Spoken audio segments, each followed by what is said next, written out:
فارس واپس جانا چاہتا تھا مگر امی اور طلحہ کے اصرار پر اسے رکنا ہی پڑا۔ رات کھانے پر خصوصی اہتمام کیا گیا تھا۔ امی اصرار کر کر کے اسے ایک ایک چیز کھلا رہی تھی۔ کھانا بناتے ہوئے امی نے اس کی پسند کے بارے میں پوچھا تو دعا سوچ میں پڑ گئی تھی۔ بھلا ان کے تعلقات کب اتنے مثالی رہے کہ ایک دوسرے کی پسند ناپسند جان پاتے۔ پھر ذہن پر زور دیا تو یاد آیا وہ جب بھی لاہور سے آتا تھا گھر میں چکن پلاؤ بنتا تھا اور یوں اس کی عزت رہ گئی تھی۔ اب بھی وہ بہت رغبت سے پلاؤ کھا رہا تھا، ساتھ ہی اس نے دل کھول کر تعریف بھی کی تھی۔ کھانے کے بعد طلحہ اور فارس نے لاؤنج میں نشست سنبھالی تھی اور امی کو اس نے زبردستی اپنے کمرے میں بھیجا تھا، جو کافی دیر سے داماد کی آؤ بھگت میں گن چکر بنی ہوئی تھی۔ وہ کچن میں آ گئی تھی، برتن دھوتے ساتھ ہی گرین ٹی بنا کر فارس اور طلحہ کو دی تھی۔ حریم نیند آنے کے باوجود باپ کی گود میں بیٹھی ٹی وی پر کارٹون دیکھ رہی تھی، جبکہ وہ دونوں کھیل سے لے کر موسم اور ملکی سیاست سے معیشت تک ہر موضوع کھنگال چکے تھے۔ امی کو چائے دینے ان کے روم میں آئی تو وہ نماز پڑھ کر تسبیح پڑھ رہی تھی اور پاس ہی مزمل مزے سے سو رہا تھا۔ اس کے دونوں بچے جلدی سونے کے عادی تھے، اب بھی ماں کو مصروف دیکھ کر مزمل اسے تنگ کرنے کی بجائے نانی کے پاس آ کر سو گیا تھا۔ یہ سو گیا ہے امی، اس نے تو دودھ بھی نہیں پیا، فکر سے کہتی وہ جھک کر اس کے ماتھے سے بال ہٹانے لگی۔ کھیر کھائی تھی تو پیٹ بھرا ہوا ہے، میں نے پوچھا بھی مگر کہنے لگا نانی بھوک نہیں ہے۔ امی نے اس کی تسلی کرائی تو وہ سر ہلا گئی۔ دعا بیٹا اب یہ سو گیا ہے تو اسے رات کو میرے پاس ہی رہنے دینا۔ نہیں امی یہ تنگ کرے گا، اس نے کمزور سی دلیل دی۔ ارے نہیں کرتا تنگ، اتنے دنوں سے ساتھ سو رہا ہے، دونوں ہی ماشاءاللہ رات کے سوئے صبح جاگتے ہیں۔ امی نے اس کی بات ہوا میں اڑا دی تو وہ بھی بنا کچھ کہے باہر آ گئی۔ وہ جب سے آئی تھی امی کے کمرے میں ہی ڈیرا لگائے ہوئے تھی۔ کچن سمیٹ کر فارغ ہوئی تو تب تک فارس اور طلحہ بھی اٹھ چکے تھے۔ شاید طلحہ اسے گیسٹ روم میں چھوڑ آیا تھا۔ وہ خود کچن کی لائٹس آف کرتی امی کے کمرے میں آئی تھی، جو خود بھی سونے کے لیے لیٹ چکی تھی۔ کمرے میں زیرو بلب کی مدھم سی روشنی پھیلی ہوئی تھی۔ آہستہ سے واش روم جا کر وضو کیا تھا اور پھر دبے پاؤں آ کر مزمل کو ایک نظر دیکھا، اس کی پیشانی چومی اور بنا آواز کیے کمرے سے نکل آئی۔ ڈرائنگ روم میں جا کر نماز پڑھی اور پھر نہ جانے کتنی دیر یوں ہی بیٹھی رہی۔ آج دل کا بوجھ حد سے زیادہ تھا۔ پچھلے کئی گھنٹوں سے وہ خود کو مضبوط کیے اپنے اندر کی کیفیت سب سے چھپا کر سب کے سامنے مسکرا رہی تھی۔ اب آنکھیں بھل بھل بہنے کو تیار تھیں۔ دعا کے لیے ہاتھ اٹھائے تو سبھی بند ٹوٹ گئے۔ میں آج آپ سے کچھ نہیں مانگوں گی اللہ تعالیٰ، آج کوئی فریاد بھی لے کر نہیں آئی ہوں، بس آپ کو بتانا تھا، حالانکہ آپ بہتر جانتے ہیں، پھر بھی میں چاہتی ہوں کہ آپ سنیں میری بات۔ ایک آپ ہی تو ہیں جن سے سب کہہ سکتی ہوں، جو جانتے ہیں کہ سچ کیا ہے، جن سے کوئی بات چھپی ہوئی نہیں ہے۔ آپ سے بھی نہیں کہوں گی تو دل پھٹ جائے گا، میرا وجود، میری روح ریزہ ریزہ ہو جائے گی۔ وہ رو رہی تھی ہچکیوں کے ساتھ، مگر اس وقت اسے کوئی فکر نہیں تھی۔ جس ذات کے سامنے وہ آنسو بہا رہی تھی اس سے تو کچھ بھی پردہ راز میں نہ تھا۔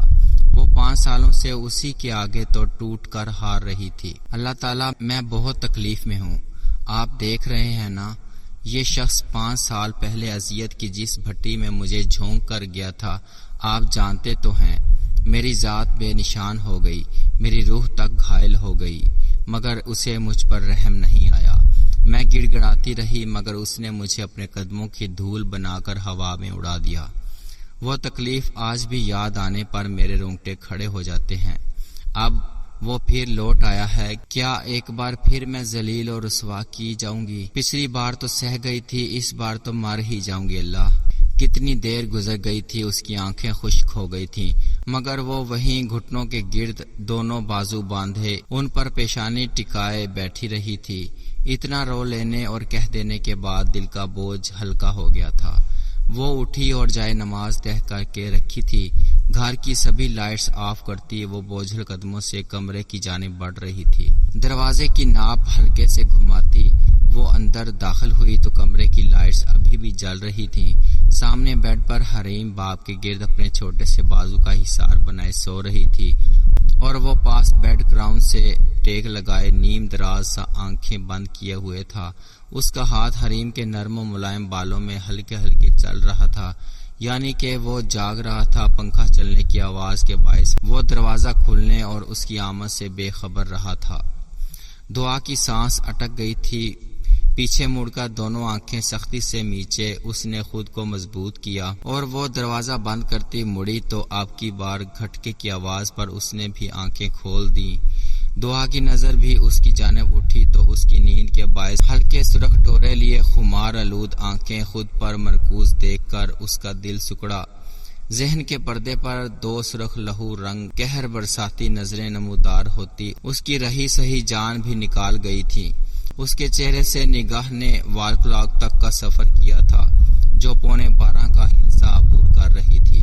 اس کی نگاہوں کا مفہوم سمجھتے اس نے نظریں چرائی۔ فارس کے لبوں پر بڑی استحضائیہ سی مسکراہٹ نمودار ہوئی تھی۔ وہ حریم کو ایک نظر دیکھتے آرام سے اس کا بازو ہٹاتے ہوئے اٹھا تھا اور مضبوط چال چلتے اس کے سامنے آ رکا تھا جو کہ پتھر کی مورت بنی کھڑی تھی۔ اس کی جانچتی نظریں اس کے چہرے کو چھو رہی تھیں جن کی تپش میں دعا کو اپنا آپ جھلستا ہوا محسوس ہوا۔ تو ثابت ہوا دعا فارس کہ تم آج بھی مجھ سے فرار چاہتی ہو۔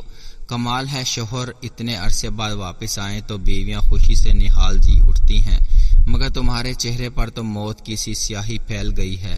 اس کی سلگتی تمسخر اڑاتی آواز میں ٹوٹی کرسیوں میں چبھن تھی جو دعا کا وجود زخمی کرتی چلی گئیں۔ وہ جو بہت غور سے اس کے چہرے کے بدلتے رنگ دیکھ رہا تھا، ہاتھ بڑھا کر اسے بازو سے پکڑ کر ذرا سا کھینچا تو وہ جھٹکا کھا کر ٹوٹی شاخ کی مانند اس کی جانب کھینچی چلی آئی کہ دونوں کے درمیان چند انچ کا فاصلہ رہ گیا۔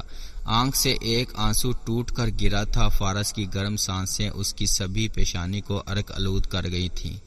اس نے سختی سے اپنی آنکھیں بند کر کے فارس کے اندر ایک ابال سا اٹھا۔ میری قربت اتنی ہی ناگوار گزرتی ہے تمہیں کہ سانس لینا بھی دشوار لگتا ہے نا؟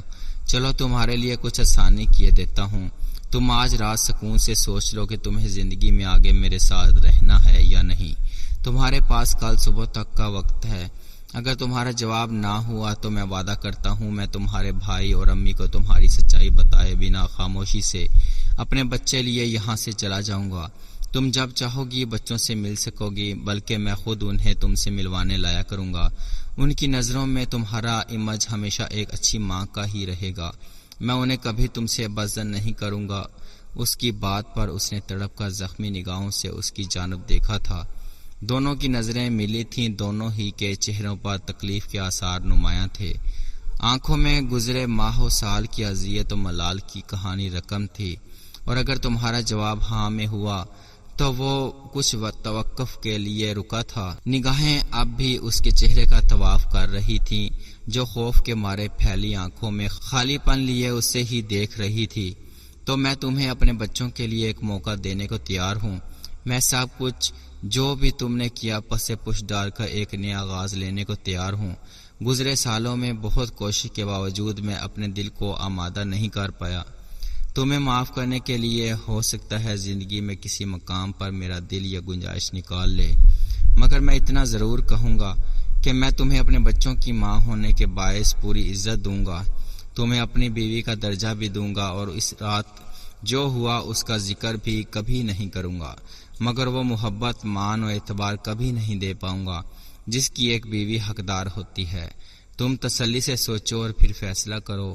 اس کی جانب دیکھتے اسپاٹ لہجے میں اپنی بات مکمل کرتے اس کا بازو چھوڑ کر وہ واپس اپنی جگہ آیا تھا۔ تکیہ ٹھیک کرتے وہ کروٹ کے بل لیٹ چکا تھا جبکہ دعا کا وجود وہ زلزلوں کی زد میں چھوڑ گیا۔ فجر کی نماز پڑھ کر وہ امی کے کمرے میں گئی تھی۔ واش روم سے پانی گرنے کی آواز آ رہی تھی، یقیناً امی وضو کر رہی تھی، اور یہ بھی غنیمت تھی، اس وقت وہ کسی کا سامنا نہیں کرنا چاہتی تھی۔ مزمل ابھی بھی پرسکون سو رہا تھا۔ پیار کرتے اس کے اوپر چادر ٹھیک کی اور پھر نکل کر اوپر ٹیرس کی جانب بڑھی۔ آسمان پر اب اندھیرے میں وہ پہلی سی سیاہی نہیں رہی تھی، بلکہ ہلکی سی روشنی آنکھوں کو بھلی محسوس ہو رہی تھی۔ کہیں کہیں اکا دکا تارے ٹمٹما رہے تھے۔ اس کے چہرے کا رخ مشرق کی جانب تھا، جہاں سے کچھ ہی دیر میں سورج ایک نئی صبح کی نوید لیے طلوع ہوگا۔ ایک نئی امید لیے روشنیوں سے جگمگاتا ہوا وہ مسکرا کر اس جہان کی تاریکی اپنی آغوش میں سمیٹتا چلا گیا۔ ریکنگ پر ہاتھ جمائے وہ دور افق پر گلابی ڈورے لیے شب بیداری کی خماز آنکھوں سے شاید اپنے نصیب کا بھی کوئی روشن ستارہ ڈھونڈ رہی تھی۔ رات بھر وہ سو نہ سکی۔ ایک ہی بیڈ کے دونوں کناروں پر موجود وہ دونوں نفوس شاید صدیوں کے فاصلے پر تھے، جسے طے کرنا دونوں کے لیے کٹھن مرحلہ تھا۔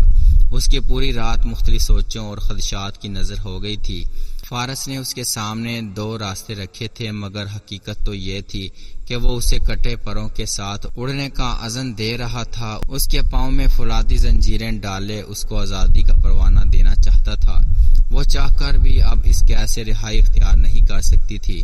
ایک طرف اس کی اولاد تھی، جن کی دوری کی سوچ ہی سوہان روح تھی، ان کی محبت نے دل کو اپنی بیڑیوں میں جکڑ رکھا تھا، تو دوسری طرف ماں تھی جس نے ایک طویل عرصے کے بعد سکھ کا سانس لیا تھا۔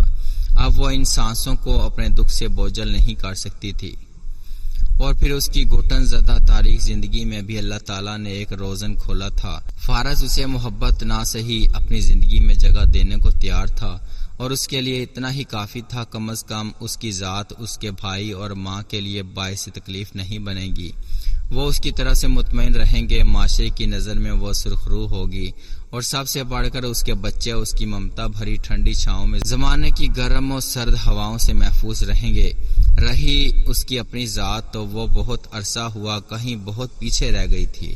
اس نے ہمیشہ خود سے پہلے اوروں کا سوچا تھا، اور بعض اوقات انسان کی یہی خوبی اس کی سب سے بڑی خامی بن کر اس کی زندگی کو گرہن لگا دیتی ہے۔ سورج کی پہلی کرن نے اپنا عکس دکھایا تھا، اسے اپنے اندر بھی روشنی بڑھتی محسوس ہوئی تھی۔ اس فیصلے پر پہنچ کر وہ پرسکون ہو گئی تھی۔ دل کے کسی کونے میں اپنی کم مائیگی کا احساس جاگا تھا، تو درد کی سی کیفیت ابھری تھی جسے وہ نظر انداز کرتی اندر کی جانب بڑھی تھی۔ اس کے پیچھے نکلتی تلسماتی گولے کی روشنی نے جیسے اسے مسکرا کر الوداع کہا تھا۔ کچن میں جا کر چائے بنائی اور امی کو دینے آ گئی۔ دروازہ کھلنے پر وہ مڑی تو اسے دیکھ کر مسکرا دی۔